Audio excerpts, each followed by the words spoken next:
어제 윤석열 탄핵심판 5차 변론이 있었습니다. 이때 쏟아진 속보들을 하나하나 보다 보니까 정말 화가 치밀어 올랐습니다. 내란 속의 윤석열이 어제 변론에 출석해서 3시간 넘게 눈을 감고 앉아 있었다고 합니다. 그러다 기껏 한다는 소리가 실제 아무런 일도 일어나지 않았는데 지시를 했니 받았니 이런 얘기를 하는 게 마치 호수 위에 떠있는 달 그림자를 쫓아가는 것 같은 느낌이다 라고 말을 했답니다.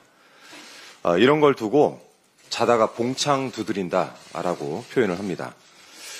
2024년 12월 3일 비상계엄의 밤에 어떤 일이 발생했는지는 여기 있는 모두를 비롯해서 국민들이 생생하게 기억을 하고 있습니다.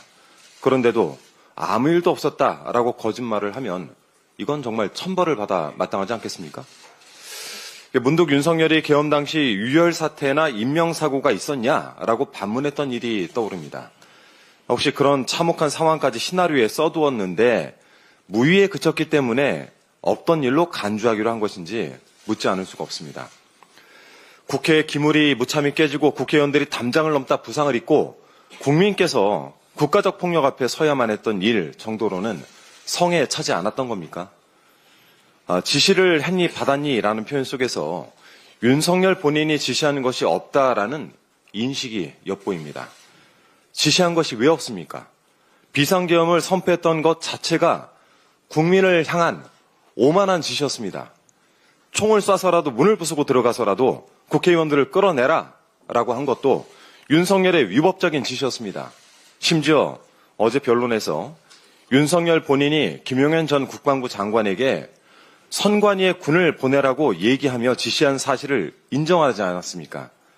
내란 속에 한 몸에 둘 이상의 인격이나 영혼이 들어가 있는 것도 아닐 텐데 앞뒤가 안 맞는 소리만 계속하니까 정말 볼 때마다 소름이 돋습니다.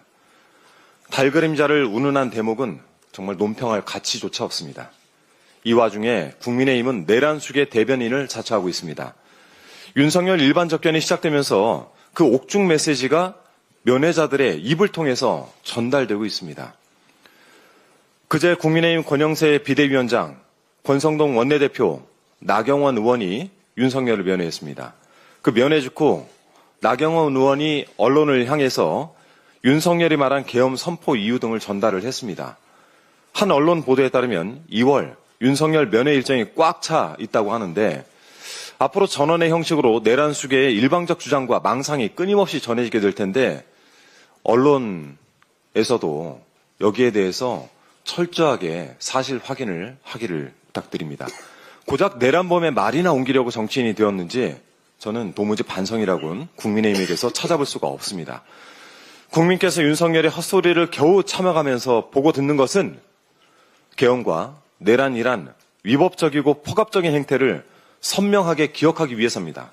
윤석열의 거짓말과 억지가 계속될수록 결국 제 발목을 잡고 스스로 결박을 하게 만들 것입니다. 국민의힘이 윤석열의 메시지를 전파할수록 국민의 분노는 거세지고 집단적 기억은 더 선명해질 것입니다. 그러니 더 최선을 다하십시오. 국민의힘보다 센 것은 국민의 기억입니다. 이상입니다. 네, 다음으로 김병주 최고위원의 발언이 있겠습니다.